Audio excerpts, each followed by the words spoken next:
Hər kəsə salam, kanalıma xoş gəldiniz. Kargolarımın birini gəlib götürdüm. Əslində özləri gəlib qapıya çatdırmalı idilər. Alıcı tapılmadı edərək mənim gəlib götürməyimi istədilər. Bir aydan çoxdur ki gözləyirdim.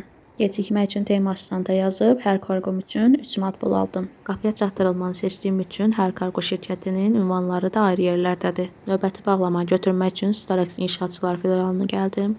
Gələndə gördüm ki, qapı bağlıdır. ABD çıxıblar və növbədə adam çoxdur. Gözləməmək üçün qızım üçün aptekdən pampers aldım. Yenidən karqomu götürmək istəyəndə işçilər karqomun gec gəldiyim üçün geri göndərildiyini dedilər. Temu asistanta yazıb bildirdim.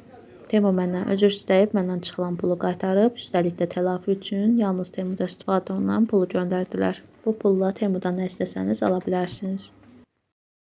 Rəngli şokolad içində pişmaniyeni hazırlamaq istəyirəm. Marketi 2 tur fırlanandan sonra axırıcı pişmaniyeni tapa bildim. Haribonu həm mən, həm də Banu xoşlayır, ona görə də böyük ölçüdə aldım. Həmin dediyim şokoladı artıq hazırlamışam, videosunu shorts olaraq çəkib paylaşmışam. Linki aşağıda yerləşdirəcəm, daxil olub baxa bilərsiniz. Nəm salfetkanı mərkətə getməmiş yeniyetmə satırdı. Ona dəstək olmaq üçün mən də salfetka aldım.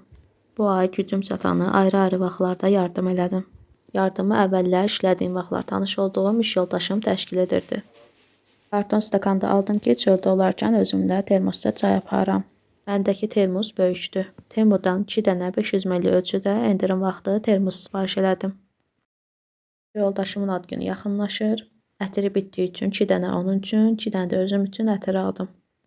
Karqonu açaq görək içində nələr var. Aldığım məhsulların linklərini açıqlama qismində yerləşdirəcəm. Uşaqlar üçün öyrədici, maraqlı, parçadan tikilmiş bir kitabdır. Uşaqlar heyvanları öyrənərkən onların dərsinin necə olduğunu da kitab vasitəsilə öyrənirlər. Temuda təzə bir oyun açılıb, adı Farmlanddır. Burada bitkini sulayaraq hədiyyə məhsul seçib qazana bilərsiniz. Məhsulu qazanmağı tezləşdirmək üçünsə dostlarınızla linki paylaşaraq bal toplaya bilərsiniz. Bir digər başqa üsul isə Temuda məhsul olaraq bal toplayıb məhsulu əldə etməkdir. Paylaşdığım kodu Temu axtarış yerində yazaraq Farmlanda daxil olub siz də hədiyyə qazanın. Əgər hələ də Temu yükləməmişsinizsə aşağıda link qoyacağım, oradan daxil olub yükləyə bilərsiniz. Bu zaman 150 manatlıq kupon əldə edəcəksiniz. 24 saat ərzində istifadə etmək mümkündür. Bu da uşaqlar üçündür. Düşünmə bacarıqlarını inkişaf etdirmək üçün gözəl bir oyundur. Ancaq ölçüsünün balaca olmağı yaxşı deyil. Çünki uşaqlar nə gördüsə ağzına aparır, uda biləcəyi üçün çox risklidir. Daha böyük ölçüdə olsaydı çox işə yarayardı. Daha bir uşaqlar üçün məhsuldur. 1-3 yaş arası üçün öyrədici puzzle'dır. Bu kartlar vasitəsilə uşaqlara heyvanları öyrədə bilərsiniz. Uşaqların inkişafı üçün çox yaxşıdır.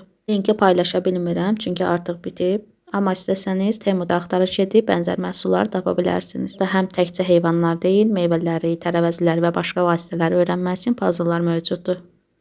Yemək bişirərkən qapağın qapanmaması üçün bu vasitəni sifariş etmişdim. 3 ədəd set şəklindədir. Görünüşlər çox şirindir, bu məhsulu çox bəyəndim. Bu çantadan artıq 2-ci dəfədir ki, sifariş edirəm. Paltarları yığıb daşımaq üçün çox yaxşıdır. Rənginə də bayıldım. Almaq istəyənə tövsiyə edirəm. Yağ ləkələrini təmizləmək üçün vasitə axtarırdım. Məhsulu sifariş etdim ki, görüm necədir. Çox da güclü vasitə deyil. Alanda çox ümidli idim ki, qazan tavalardan ləkələri təmizləyəcəm. Təmizləyir, amma zəifdir. Gərək nə qədər dəmirlə sürtəsən ki, ləkələr getsin. Düşünürdüm ki, sürtməyə ehtiyac olmaz, qollarım da ağrımaz. Bu məhsula 11 manat pul verməyə dəyməz. Sizcə yağ ləkələrini aparmaq üçün hansı vasitə effektivdir? Məsləhət bildiyiniz məhsulu mənimlə bölüşün. Çəkiliş etməyi sevənlər üçün rahat bir şeydir. Amma bir mənfisi var, o da ancaq yanakı formada qoyub çəkə bilərsiniz. Dik formada qoyub çəkmək olmur. Bilsəydim daha yaxşısını araşdırıb onu sifariş edərdim. Həm dik, həm də yanakı formada çəkiliş etmək olsaydı çox yaxşı məhsul olardı. Amma heyif ki, belə alındı. 7 məhsula cəmi 48 manat 63 qəpik ödəmişdim. Qiymət tənzimləməsindən qiymətə ilə məhsulun pulunu tələb etdim və 59 qəpik pulumu geri qaytardılar. Bir ay ərzində pulu geri almaq mümkündür. Videonu burada sonlandırıram. Abunə olub, like və rəy yazmağı unutmayın.